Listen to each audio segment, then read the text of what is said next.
গুটি গুটি পায়ে যে শিশুরা এগিয়ে যাচ্ছে ফুল দিতে, একদিন তারা জানবে ২১ কি, ভাষা আন্দোলন কি, বা কেনই এতগুলো তাজা প্রাণ রক্ত ঝরিয়েছে কেবল মায়ের মুখের ভাষা রক্ষার জন্য।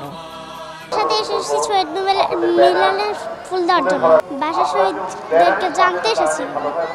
আন্তর্জাতিক মাতৃভাষা দিবস, এই দিনে ভাষা শহীদরা নিজের রক্ত ছড়িয়ে আমাদের মায়ের ভাষা এনে দিয়েছে, তার জন্য তাদের শ্রদ্ধা জানাতে আমি এখানে এসেছি।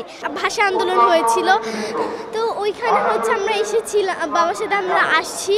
আমাদের যে শহীদ মিনারে ফুল দিতে ভালো লাগে, তারপরে শহীদ মিনারের কাছে যাই, একটু ঘোরাঘুরি করি, অনেক স্ট্যাচু দেখি।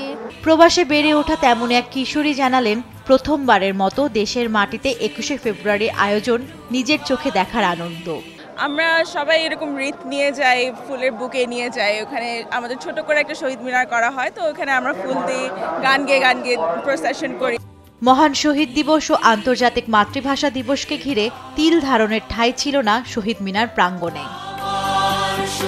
সকাল থেকেই সারি সারি ব্যানারে বিভিন্ন সংগঠন ভাষা শহীদদের স্মরণে শহীদ বেদিতে ফুল দিয়ে শ্রদ্ধা জানায়। সেই সাথে পরিবার পরিজন নিয়ে আসা মানুষের সংখ্যাও কম নয়।